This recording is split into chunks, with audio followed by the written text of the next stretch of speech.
Buenos días a cada uno de ustedes, o buenas tardes, o buenas noches, según cuando pueda usted estar viendo este video.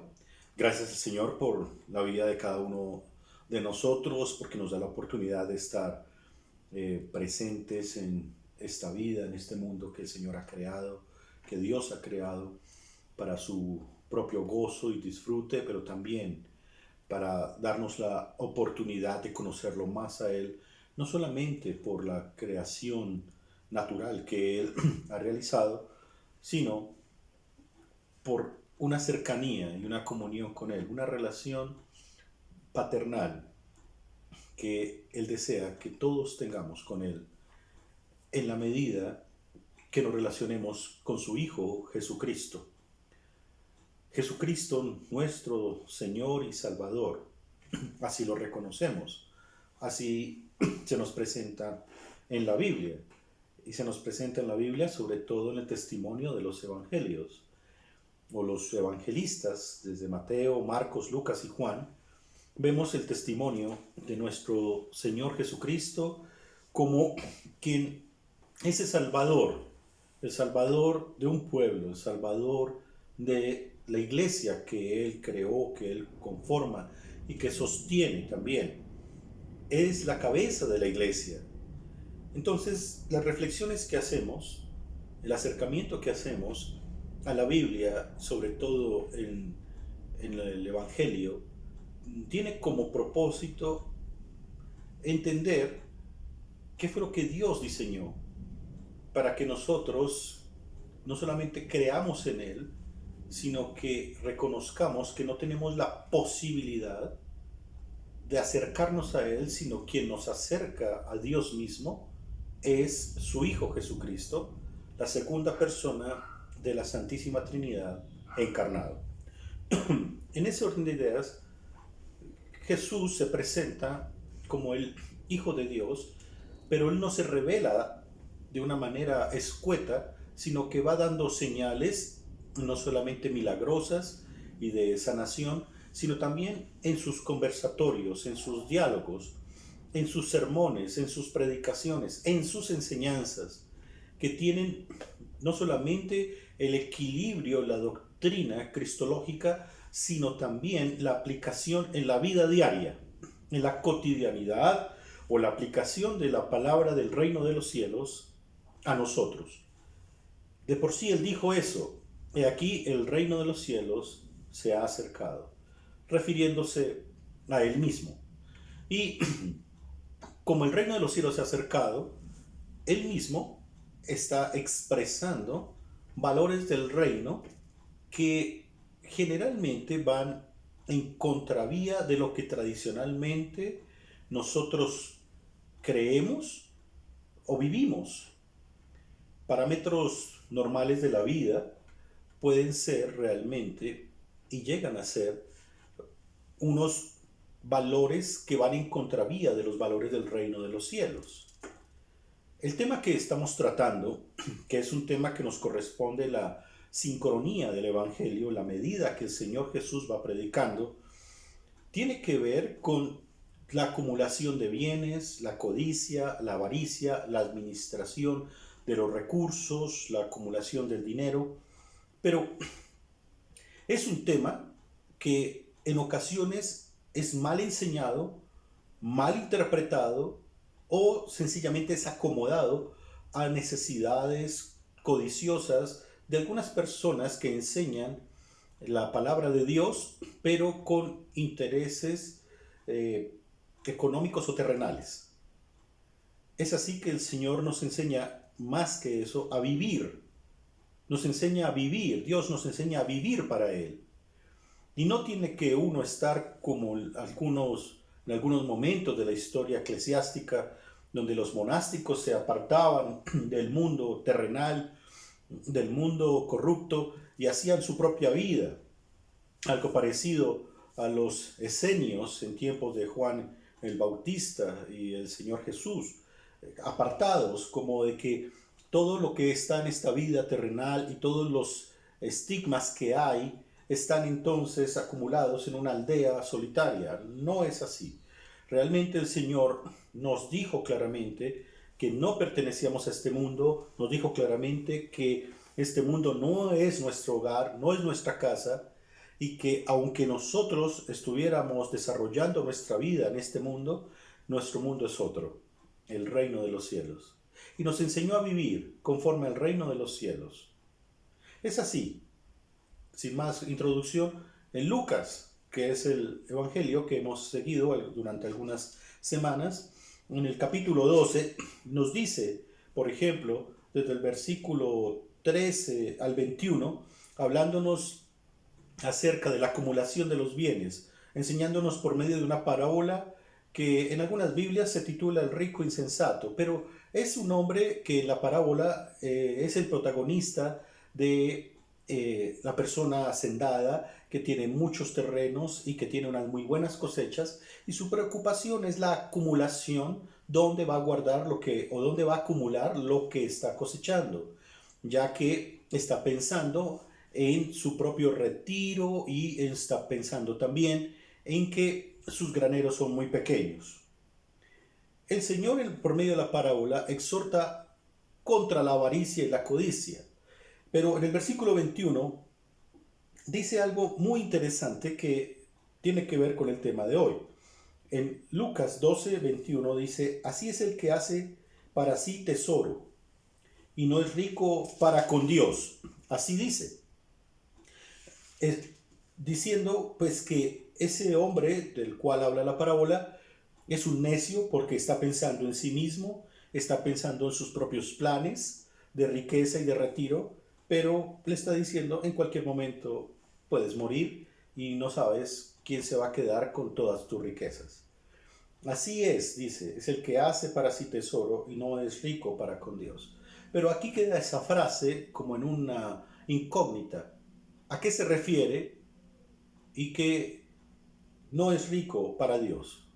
¿A qué se referirá ser una persona que no es rica para Dios? Muy bien, siguiendo en otra cara de la problemática, ya no se va a referir a los que acumulan bienes y riquezas, sino se va a referir al afán de la vida. También llamémoslo la ansiedad de obtener, el afán por tener un trabajo, por ende un salario, un sueldo, un ingreso, o tener unas inversiones y ganar de ellas, cosas que nos competen a ti y a mí. Son, como les dije, temas cotidianos, no son temas que toca ir a buscar en los códices que están escondidos en los museos o en aquellos lugares donde la literatura antigua entonces se conserva. No, es algo aterrizado. Está hablando de aquellos que se afanan por esta vida de una manera exagerada. Está hablando de todos aquellos que, justificando el pagar las cuentas, el pagar sus obligaciones y también las responsabilidades naturales, como pagar impuestos o pagar los servicios o el alimento, traerlo, también traer entonces lo que es el sustento, la colegiatura de los hijos, en fin, tienen afán y ansiedad de cubrir esos gastos. Entonces, hay tanto afán que inclusive el Señor habla de que no os afanéis por vuestra vida, qué comeréis y qué vestiréis. Está hablando de dos necesidades fundamentales del ser humano. Pero es imperativo que está hablando a los discípulos, y al hablar a los discípulos está hablando a aquellos que creen en Él como Redentor y como Señor. Entonces, ya no es una cuestión que interesa en la administración de aquellos que tienen muchos bienes, sino aquellos que no teniendo tantos bienes, se afanan diariamente por su jornal diario o semanal, o mensual, o anual. No está hablando del que tenga más o el que tenga menos. El tema es: no tengan ansiedad, no te afanes, porque sabe el Señor de qué necesidad hay. Tienes necesidad de comer y tienes necesidad de vestirte, como también otras necesidades. Pero está poniendo de relieve necesidades fundamentales del ser humano. Pero, ¿cuál es la respuesta? La respuesta en la parábola del hombre rico es que debemos hacer tesoros para con Dios. Ahora, la respuesta aquí está diciendo que todos aquellos que se afanan y que inclusive justifican su actitud de estar olvidados de Dios y olvidados de la palabra de Dios y de la iglesia y de su comunión, dice: porque todas estas cosas buscan las gentes del mundo, pero vuestro Padre sabe que tenéis necesidad de estas cosas. Es decir, es como buscar en un lugar que no vas a encontrar, pero sigues tercamente insistiendo en ese lugar. Pero es mucho más la respuesta que dice: mas buscad el reino de Dios y todas estas cosas serán añadidas. Entonces queda una segunda frase como con una incógnita. Que la primera es: ¿qué es hacer tesoros para Dios? Y la segunda es: ¿qué es buscar el reino de Dios? Entonces ya creo que entramos en un paralelismo y un solo concepto. Porque gracias a su misericordia, el texto, que son solo 3 versículos hoy, nos va a explicar un poco más, o por lo menos va a desglosar qué es eso de hacer tesoros para Dios y buscar primero el reino de Dios. Y aclara: y todas las cosas, tu comida y tu vestido, y extendamos un poco más, y tu vivienda y tus cuentas serán añadidas. Es decir, el Señor no se va a quedar con solamente lo mero justo, sino que va a dar en abundancia. Pero condiciona, el punto es que es buscar el reino de Dios y que es hacer tesoros para Dios. Esto no es ningún tipo de enseñanza de la prosperidad o de doctrinas erradas que tienen que ver con que si tú entonces dedicas más tiempo a Dios y tus recursos son acumulados en una iglesia, o estás tú haciendo caso, o tu motivación es que si das un peso se te va a multiplicar a 1000 o a 100,000. No está diciendo eso el Señor, porque aclaremos algo: que el Señor mismo dice que Él no está interesado en ser juez de los problemas terrenales, porque su mundo no es este. Pero sí nos está dando las herramientas para saber vivir y administrar, en este caso, los recursos que Él nos ha dado. Es así como llegamos al versículo 32, 33 y 34. Me permito leerlo. Dice: no temáis, manada pequeña, porque a vuestro Padre le ha placido daros el reino. Vended lo que poseéis y dad limosna. Haceos bolsas que no se envejezcan, tesoro en los cielos que no se agote, donde ladrón no llega ni polilla destruye. Porque donde está vuestro tesoro, allí estará también vuestro corazón. Permito orar. Señor bondadoso y misericordioso, gracias porque tu palabra es viva, es fuerte y es nuestro alimento. Alimento que tú, Señor, dispones para tu pueblo, para tus hijos y para todas las personas que se acercan a tu palabra. Tu reino de los cielos, Señor, es indispensable para que seamos nosotros miembros de él. Pero lo somos cuando tú, Señor, nos añades a tu iglesia y a tu pueblo. Señor, gracias por ser tan bondadoso y cuidadoso con nuestras vidas. Gracias, Señor. Gracias, Señor, por este tiempo. Explícanos en tu palabra para honrarte más. En Cristo Jesús. Amén. Bien. Me tardé un poco en el hilo conductor de lo que el Señor viene diciendo. En el versículo 32 dice, no temáis. ¿Por qué razón dice el Señor esto? Porque lo que está enseñando no es lo que cotidianamente se enseña o se practica. No es eso. El mundo mira por sí mismo.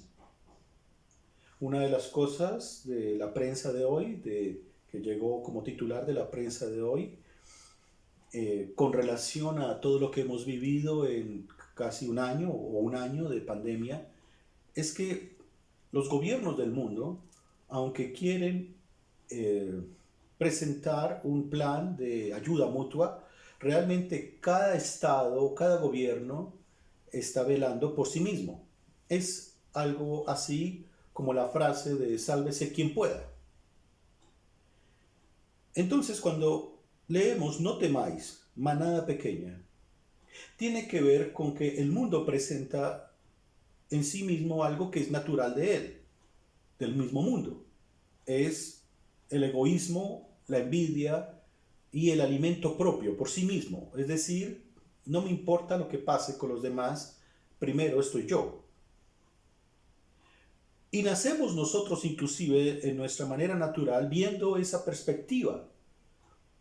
Los bebés pelean por sus juguetes o su alimento en contra de sus hermanitos o en contra de sus amiguitos.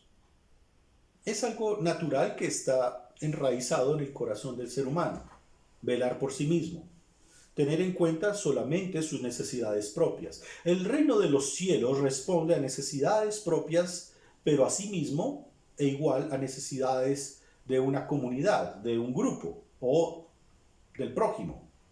Entendamos que el Señor, en el amor al prójimo, cuando Él nos dice que amemos al prójimo como a nosotros mismos, nos está enseñando por medio de estos conceptos o principios fundamentales a vivir para el prójimo, a considerar al prójimo, al estar pendiente de lo que puede padecer y considerar las cargas y pruebas del prójimo.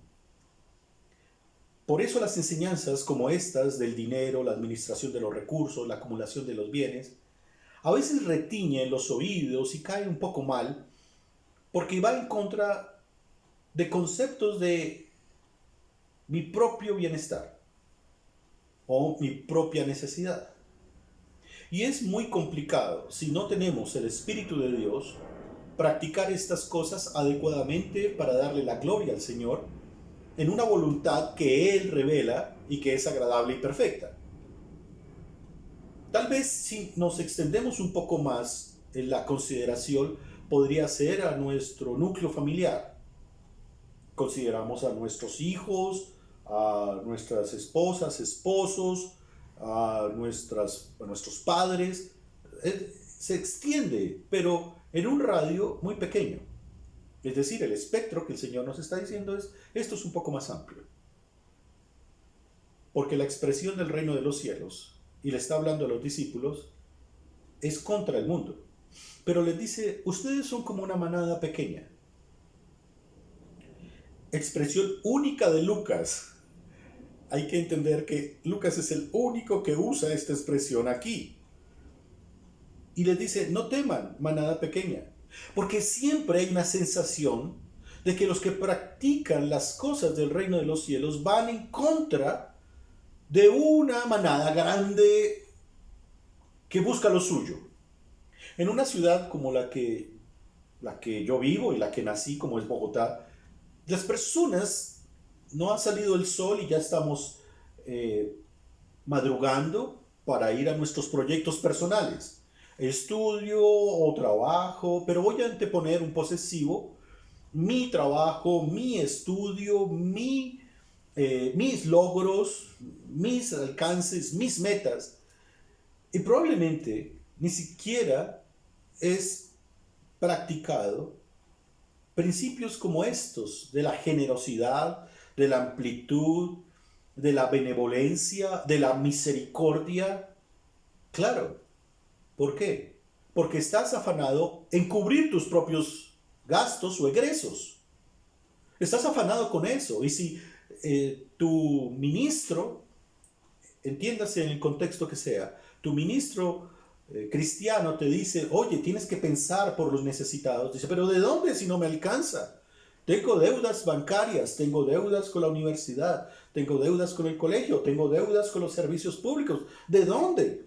Y creo que el tema es que se ha pensado tanto en sí mismo o en su propio núcleo que la generosidad, que la amplitud, que la benevolencia, que el desapego no es algo que entre fácilmente en la mente ni en el corazón, porque hace parte de un estandarte orgulloso de alcanzar metas o de vanidad, de presentarse frente a los demás como una persona que ha alcanzado lo que se ha propuesto. Y no es así. En la comunidad a la cual pertenezco, la comunidad cristiana, bíblica, cuando los jóvenes o los niños o cualquier otra persona alcanzan logros, yo me alegro muchísimo y nos alegramos. Un grado universitario, por ejemplo, alcanzar un logro en una maestría, o el niño que alcanza su grado de transición. Y cuando yo escribo algo para felicitarlo, siempre pienso en un equilibrio. El equilibrio entre felicitar a esa persona por su esfuerzo y alcanzar las metas, pero también presentar que lo que ha alcanzado no lo hubiera hecho si la gracia, la misericordia de Dios no lo hubiera permitido. Es eso. Tener ese equilibrio cristiano en ocasiones se nos dificulta, o porque nos vamos más por el mérito humano. Tú eres un campeón, tú eres una campeona, siempre le pones fuerza, tú siempre alcanzas lo que te propones, o, bueno, al fin y al cabo eres un miserable, una cucaracha, tiene más valor que tú, y eso lo alcanzaste porque Dios quiso. Ahí hay dos polos opuestos que toca traer al equilibrio, donde si bien no valemos nada, si no es porque Dios nos da valor, pero lo que hacemos son metas y alcances con esfuerzo humano, que por la gracia de Dios el Señor nos reconforta en eso. ¿Qué es lo que estoy diciéndoles con ese ejemplo? Hay que cumplir con responsabilidades y obligaciones, pero de tanto mirarte a ti mismo, no estás mirando lo que está pasando aquí. Y aquí hay más tragedia, más necesidad, y el Señor nos está usando a nosotros para acudir a esto, con el mensaje del reino de los cielos. Es un mundo necesitado.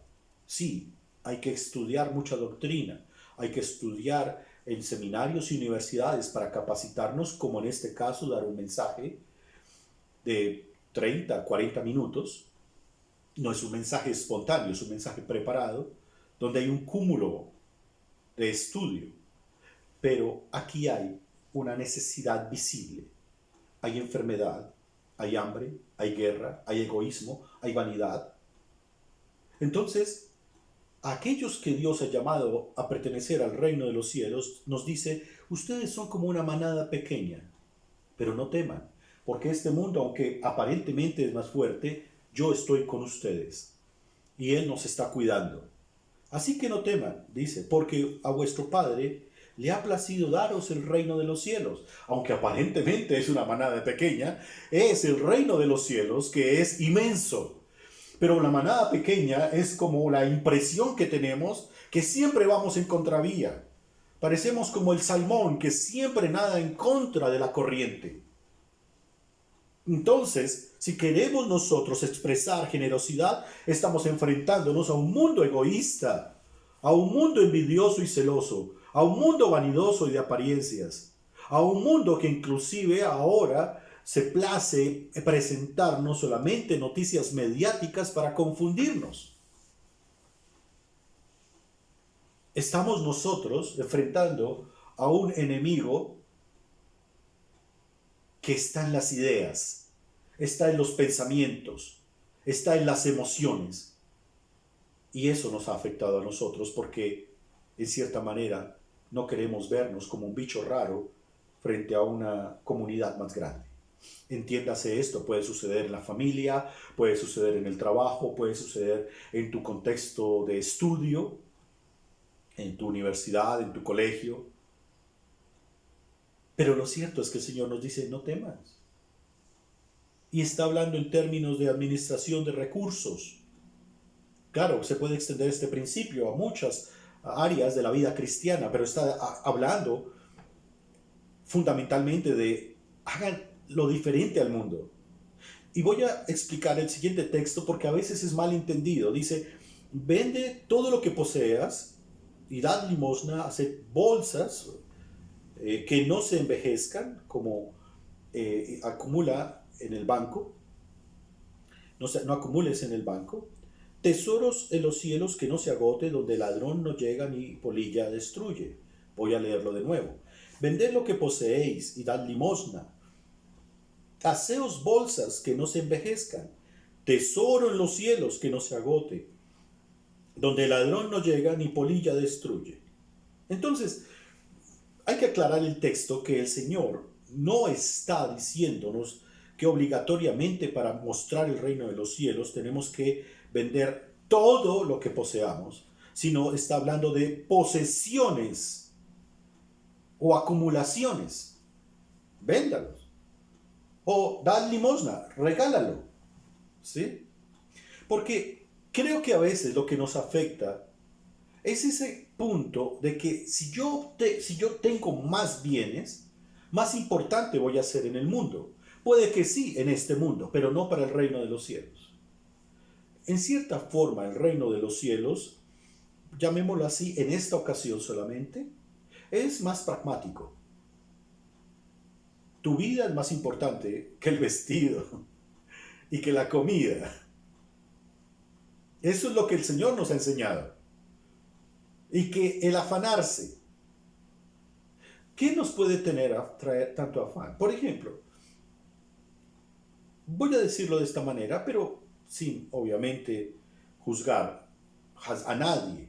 Pero si tú tienes una posesión, supongamos que tú tienes un vehículo, un carro, entonces tienes que hacerle un mantenimiento, tienes que echarle combustible, tienes que estar pendiente también de los documentos legales, los impuestos, el seguro.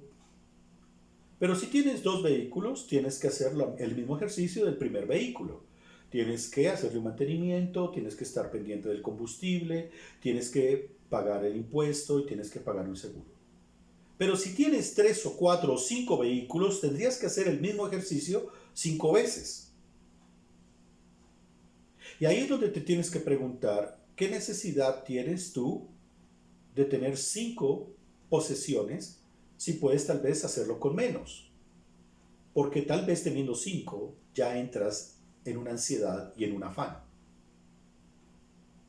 Entendámoslo desde esa forma, inclusive lo básico, en lo que puede ser algo que no tiene importancia, pero el mundo le da muchísima importancia.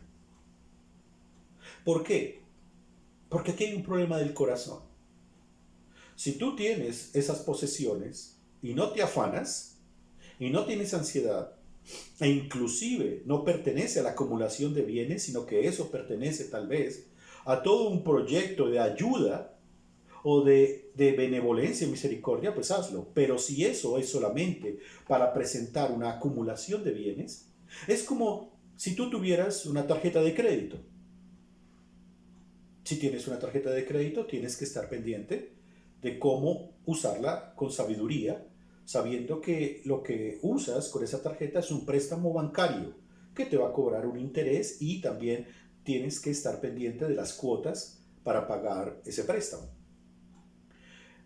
Pero si tienes 2, pues tienes que hacer el mismo ejercicio de la primera. Pero si tienes 4 o 5 o 6 o 7, por las razones que quieras, ¿no? Porque me gusta este color, este banco, esta franquicia, porque esta me la aceptan allí, esta no me la aceptan allí. Por cualquier razón, tú vas a entrar en afán y ansiedad. Pero eso es acumulación. Pero ¿qué en cuanto a lo que no es acumulación y produce afán? Porque creo que el texto, aunque nos llama a despojarnos, nos llama a no acumular, nos está diciendo que en la medida que nosotros estemos acumulando, inclusive cosas sencillas, los hombres a veces tenemos, el género masculino, tenemos esa tendencia a guardar chatarra, acumular, porque decimos, ese tornillo me va a servir en algún momento, esa puntilla, esa tuerca, ese aparato, ese celular viejo, esa cámara antigua, ese computador de hace 20 años, déjelo ahí quieto, eso me trae recuerdos, eso, esa silla que ya no sirve de 3 patas, pero que yo le pongo una cuña, esa déjela ahí porque, en fin, empezamos a acumular cosas. Y la justificación es que tiene una utilidad. Y estoy hablando de cosas insignificantes. Ahí, dice el Señor, va a llegar la vejez, porque está diciendo, haced bolsas que no se envejezcan, tesoro en los cielos que no se agote, donde el ladrón no llega ni la polilla destruye. Entonces está hablando de dinero, está hablando de posesiones. ¿Cuántos vestidos tienes tú en tu closet? ¿Cuántos pares de zapatos? Allá va a llegar la polilla, allá va a llegar el envejecimiento de eso. Está hablando de cosas prácticas. Está diciendo, pues véndelo o dalo de limosna, es decir, obséquialo. Lo importante es que no lo acumules y que no te produzca afán y ansiedad. Eso es lo que el Señor está diciéndonos. Porque no solamente puedes estar acumulando solamente para tu vanidad, o puedes estar tú teniendo ansiedad y afán y estar pensando en ti mismo y no en los demás. Es decir, el problema está en la distribución o los canales de distribución de los bienes que necesitamos. Y creo que como cristianos tenemos que aprender a administrar, no solamente pensando en nosotros mismos, sino en los demás. Porque al fin y al cabo los recursos que tenemos en esta vida, como esta vida, se agotarán. Este mundo es temporal, igual los recursos son temporales. Pero, ¿qué es hacer tesoros entonces para el cielo? Sería la pregunta que viene trabajándose desde 2 textos atrás. Dice, el ladrón no llega ni la polilla destruye, haz tesoros en los cielos que no se agoten. Si yo entiendo el texto en el versículo 34, porque donde está vuestro tesoro, allí estará también vuestro corazón. Es todo lo que nosotros hemos invertido en razón del reino de los cielos. El reino de los cielos en ocasiones se nos muestra como algo abstracto de viviremos en un mundo lleno de nubes, tal vez. Y en medio de todo a veces hay una imagen ficticia. Pero el reino de los cielos se vive ya aquí. En estos principios se vive. Inclusive cuando nos reunimos, aquellos que hemos creído en el reino de los cielos, a pesar de que estamos en un mundo que es duro, agreste, disfrutamos el reino de los cielos en ese momento, cuando oramos, cuando cantamos, cuando leemos la Biblia, cuando estamos adorando a Dios, litúrgicamente hablando. Pero aquí está la respuesta a la inquietud. ¿Dónde está tu corazón? Porque donde está vuestro corazón, allí estará también. Porque donde está vuestro corazón, corrijo, allí, porque donde está vuestro tesoro, allí estará también vuestro corazón. En lo que te interesa más en esta vida, ahí está tu corazón, porque ese es tu tesoro. Cuando tú conversas con una persona y te habla, por ejemplo, de fútbol, todo el tiempo es fútbol, todo el tiempo está hablando de fútbol, de la liga nacional, las ligas internacionales, de los jugadores, de los marcadores, y solamente tiene ese tema, tú ya sabes que esa temática de interés, ahí está el corazón de esa persona.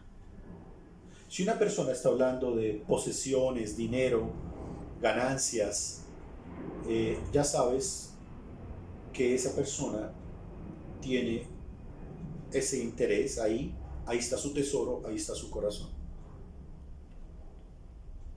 Si una persona te está hablando del trabajo, de más trabajo, de las dificultades del trabajo, que es algo común en nuestra sociedad, creo que el peligro es que hay tanto interés ahí que ahí está nuestro tesoro. Y ese tesoro se acaba, se agota. Entonces, ¿qué es hacer tesoros para el cielo? Es como si tú invirtieras el tiempo en las cosas del reino aún mucho más de lo que haces ahorita, cuyo impedimento es tu punto de interés en este mundo. Hay personas que dicen, yo no voy a orar, no oro, porque no tengo tiempo, porque debo salir temprano al trabajo. Con ese ejemplo te estoy diciendo que tu punto de interés es tu tesoro. Ahí está tu tesoro, es tu trabajo. Y lo que implica el trabajo, tu salario, tu ingreso, es tu punto de interés. Y estoy hablando de un ejemplo lícito en cuanto a la vida cotidiana. Obviamente tenemos que trabajar porque hay un ingreso. Pero la idolatría del trabajo es lo que te impide tener un tiempo de oración adecuado con Dios. Y no solamente estoy diciendo de una oración, Señor, ayúdame, Señor, gracias, o tú eres lindo, no. Un tiempo de oración adecuado, inclusive en comunidad. Porque ahí es donde podemos darnos cuenta el grado de interés que tienes hacia eso, olvidando las cosas de Dios. Inclusive estoy hablando de temas que son de tipo de expresión de comunidad de fe, pero que en cuanto a los principios de la aplicación del reino de los cielos, si tú estuvieras haciendo un negocio con otra persona y tú te das cuenta que haciendo una maniobra inteligente o maliciosa puedes obtener más ganancias de ese negocio, engañando a la contraparte, y tú sales ganando más dinero, más ganancias, ¿dónde está la aplicación del reino de los cielos?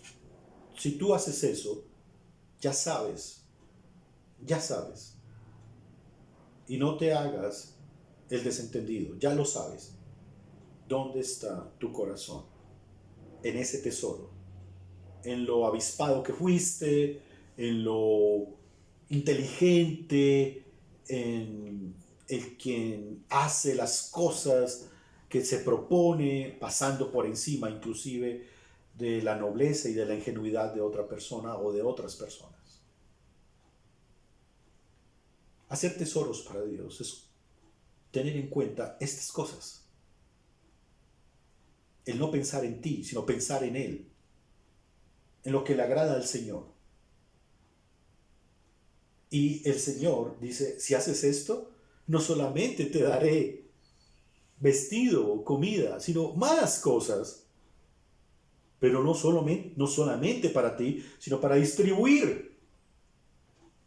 Si el cristianismo pensara un poco más en eso, seríamos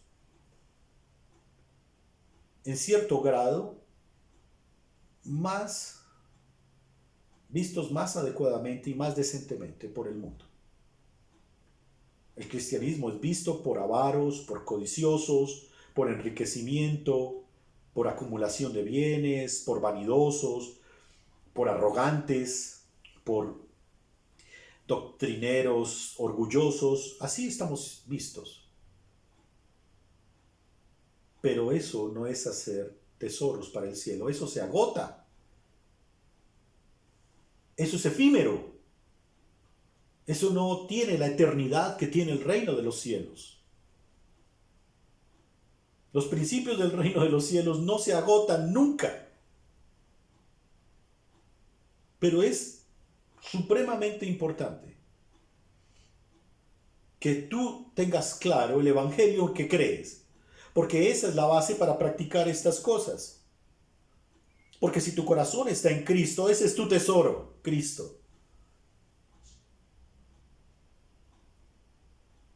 ¿Te has ejercitado en estar pendiente de una persona que está pasando por dificultades? ¿Te has ejercitado en eso? ¿Has considerado a la persona que en este momento ha perdido seres queridos por causa de la enfermedad pandémica o por otras razones? ¿Has considerado la persona que por la enfermedad perdió su trabajo? ¿O solamente lo consideramos desde la distancia en el palco del estadio diciendo, pobrecito, uy, sí, no, sí, bueno, que consiga trabajo? Así es el mundo, duro. Por eso hay que seguir compitiendo. Eso es lo que el mundo nos enseña. El mundo nos enseña a ser manipuladores, inclusive del reino de los cielos. El mundo nos enseña a ser malos, malas personas. Pero si entendemos bien el reino de los cielos, los tesoros del Evangelio, vamos a estar pensando menos en nosotros mismos y más en Cristo y lo que Él pidió para presentar el reino de los cielos a los demás. Es el antídoto contra la codicia, es el antídoto contra el afán, es el antídoto contra la acumulación de bienes. Creer en el Evangelio del reino de los cielos. Pero si lo crees adecuadamente, estoy seguro que lo practicarás adecuadamente. Estamos en un mundo donde se miden las fuerzas. Y puede que tú también estés pensando en este momento, pero yo soy del otro lado, del que necesito ayuda. No pienses en eso, ni te sientas así. Al contrario, piensa y siente, y te invito a eso, que aún en tu necesidad tú puedes ayudar a otro. No pienses como que eres el receptor, sino piensa siempre y siente y pídele a Dios eso, que eres el emisor, que eres el generador de ayuda. Porque estamos, sí, en un mundo desigual, por causa del pecado. Y necesitamos arrepentirnos del pecado en Cristo. Pero piensa, no, es que lo que yo necesito es que me den, porque yo soy el que estoy necesitado. Si piensas así, ya perdiste el año. Eso no es así. No es lo que está enseñando la Biblia. La Biblia te está enseñando la bienaventuranza, que dice que es más bienaventurado el que da que el que recibe. En este momento, piensa en qué necesitará otra persona que yo si yo tengo para dar, no en recibir. En recibir se encarga el Señor, pero en el dar estamos nosotros, si tú eres cristiano bíblico, obligados a dar. Mucho más que estás pendiente de la mano estirada. Cuando estás con la mano estirada, espero que sea para recibir las misericordias divinas del Señor y no para los bienes terrenales de este mundo. Eso es lo que el Señor está diciendo. De eso se encarga el Señor. ¿Necesitas comida? De eso se encarga tu papá. Él lo dice aquí. ¿Necesitas vestido? De eso se encarga tu papá. Aquí lo dice en la Biblia. ¿Necesitas dónde vivir? De eso se encarga tu papá. Y aquí lo dice, porque vuestro Padre sabe que necesitas de eso. Que el Señor te bendiga. Gracias.